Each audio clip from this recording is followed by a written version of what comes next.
Hello दोस्तों, स्वागत है आपका स्टडी जार में। और इस वीडियो में हम लोग देखेंगे आज का न्यूज़पेपर द हिंदू में क्या क्या कौन कौन सी चीज़ें हैं, कौन सा आर्टिकल इम्पोर्टेंट था और क्या है आज का न्यूज़। तो सबसे पहले जो है एक आर्टिकल इसमें था, जो प्राइम मिनिस्टर गए थे ब्रूनेई और सिंगापुर। तो ब्रूनेई में जो है एक डील होने वाली है, इसरो का जो है एक स्पेस स्टेशन वहाँ पे इस्टेब्लिश करने की तैयारी है। और सिंगापुर से जो है सेमीकंडक्टर के बारे में बातचीत हुई है। सेमीकंडक्टर में जो है सिंगापुर बहुत ही आगे है। सो इंडिया और सिंगापुर का जो है सेमीकंडक्टर के ऊपर जो है कुछ मतलब क्या बोलते हैं, कोलैबोरेशन होने वाला है। और ये दोनों जो विजिट है ब्रूनेई और सिंगापुर का, ये एक्ट ईस्ट पॉलिसी के तहत हुआ है। ये 2014 से शुरू हुआ है और इससे पहले था लुक ईस्ट पॉलिसी। ये 1992 से 2014 तक लुक ईस्ट पॉलिसी था, लेकिन आफ्टर 2014 अब इसको लुक ईस्ट को एक्ट ईस्ट कर दिया बीजेपी के गवर्नमेंट ने।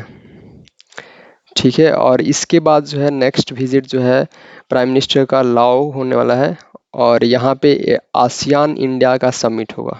ठीक है, और आसियान के साथ इंडिया का जो ट्रेड है वो डबल हो चुका है। ठीक है, लेकिन ब्रूनेई के साथ जो है ट्रेड इंडिया का ये डिक्लाइन हुआ है आफ्टर 2014।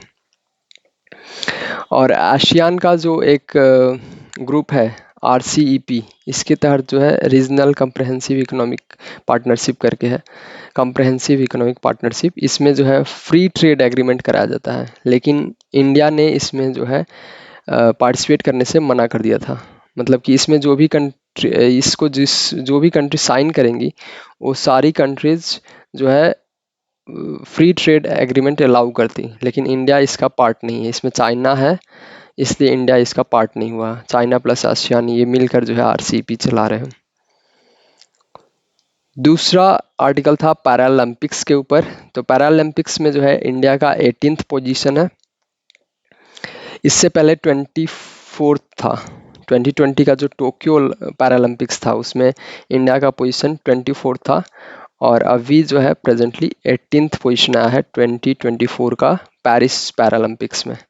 इसमें हमने टोटल 29 मेडल्स जीते हैं, जिसमें कि 7 जो है गोल्ड मेडल है, 9 सिल्वर और 13 जो है ब्रॉन्ज मेडल मिला हुआ है। आप लोग बताइए कि इंडिया का जो है ओलंपिक्स में कौन सा पोजीशन आया है। ठीक है, ये तो पैरालंपिक्स का पोजीशन है। और इसमें कुछ जो है चेहरे हैं जो बहुत ही फेमस हो चुके हैं, जैसे कि अवनी लेखरा, ये शूटिंग में हिस्सा लेती हैं, शूटिंग में पैरालंपिक्स में, राजस्थान से हैं। सुमित अंतिल, ये जैवलिन थ्रोअर है। नवदीप सिंह, ये भी जैवलिन थ्रोअर है। मरियप्पन थांगावेलु, ये हाई जंप के प्लेयर हैं। शीतल देवी का वो वीडियो देखा होगा आप लोग ने, वायरल हो गया था। इन्होंने पैर से जो है एकदम सेंटर पे जो है स्ट्राइक किया था। आर्चरी में इन्होंने गोल्ड मिला शायद।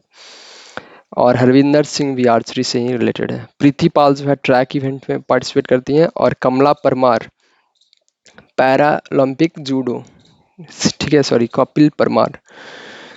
और होकोतो सेमा, ये नागालैंड के हैं और ये शॉर्ट पुट में ये आर्मी वेटरन है। ठीक है, एक पैर से इन्होंने पार्टिसिपेट किया है, मतलब एक ही पैर इनका। तो ये सारे लोग जो है मेडल्स लाए हैं और भी बहुत सारे लोग हैं, ये इम्पोर्टेंट है। और इस बार का जो ओलंपिक का मोटो था वो था गेम्स वाइड ओपन। ठीक है, मतलब सबके लिए है ये ओलंपिक गेम। दूसरा आर्टिकल था चाइनीज कंपनीज इन इंडिया के ऊपर। तो अभी जो है चाइनीज कंपनीज इंडिया में बहुत सारी हो गई हैं, स्पेशली स्मार्टफोन की कंपनी, जैसे ओप्पो हो गया और भी बहुत सारी कंपनीज है इंडिया में। सबसे ज़्यादा सेलिंग प्रोडक्ट जो है, मतलब चाइनीज़ कंपनीज के फ़ोन ही ज़्यादा बिक रहे हैं। तो ये क्यों हो रहा है, इसके ऊपर एक एनालिसिस थी। तो इसमें कहा गया था कि इंडिया ने जो है मेक इन इंडिया शुरू किया था 2014 में, और एक और स्कीम चलाई थी PLI scheme, production linked incentive. मतलब कि इंडिया में जितना प्रोड्यूस करोगे तो उसके हिसाब से आपको इंसेंटिव दिया जाएगा, कुछ रिवायतें दी जाएंगी, छूट दिया जाएगा। तो इसका फ़ायदा जो है इंडियन कंपनीज ना उठाकर चाइनीज़ कंपनी बहुत ज़्यादा उठा रही हैं। और इसको उठाने के लिए जो बहुत सारे कंडीशन हैं, जैसे कि जो फॉरेन कंपनी है वो यदि पीएलआई का लाभ उठाना चाहती है तो उसको उसको इंडियन ऑथोरिटीज़ रखनी पड़ेंगी टॉप पोजीशन पे। जैसे जो डायरेक्टर होगा कंपनी का इंडिया में वो इंडियन होना चाहिए, ठीक है। जो कोऑर्डिनेटर होगा वो सारे मतलब बहुत सारी चीज़ें हैं जो कि इंडियन होना चाहिए। और प्रोडक्शन कुछ जो है यहीं पे होना चाहिए, मेड इन इंडिया होना चाहिए, ठीक है। तो बहुत सारी इंसेंटिव मिलेंगी। उसमें ये भी कहा गया है कि ये सब चीज़ें करने से जो है इंडिया जो है एक इकोसिस्टम बना रहा है मैन्युफैक्चरिंग का, इंडिया में हो सके, है ना। ऐसा पहले चाइना ने किया था, अब इंडिया यही चीज़ कोशिश कर रहा है।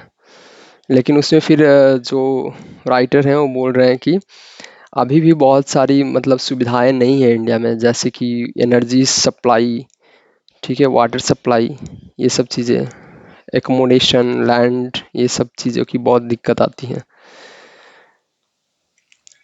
दूसरी बात है अब इसमें कि मलावी में जो है ड्रॉट आया हुआ है और यहाँ पे जो है इंडिया ने 1000 टन जो है चावल भेजा है, राइस यहाँ पे भेजा है।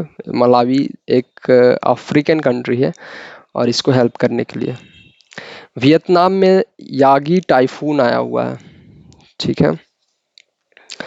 और एक मैंने इसमें एक कोट पढ़ा, expect nothing and you will always be surprised. ये डैनियल डिफो का कोट है, ठीक है। एक साइक्लोन पे आर्टिकल था, उसके अंदर था।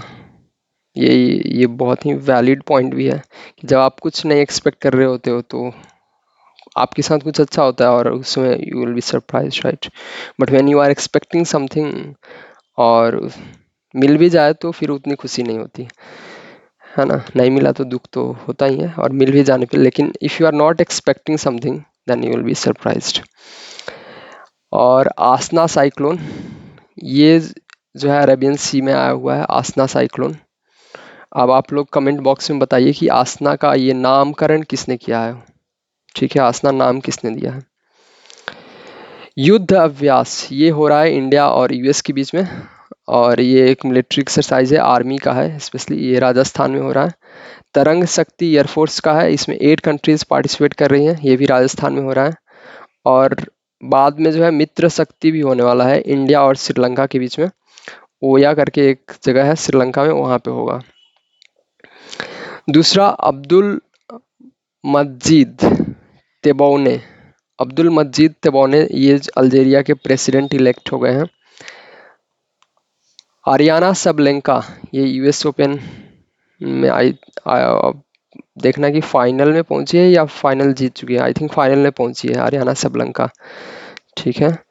और जैनी सीनर वर्सेस टेलर फ्रिट्ज, इनका जो है अब यूएस ओपन का फाइनल होने वाला है। जैनी सीनर इटली के हैं, आप लोग बताओ टेलर फ्रिट्ज कौन सी कंट्री से बिलोंग करते हैं। और एक और पॉइंट है, राजा रणधीर सिंह, ये फर्स्ट इंडियन प्रेसिडेंट बने हैं ओसीए के, ओलंपिक काउंसिल ऑफ एशिया के, राजा रणधीर सिंह।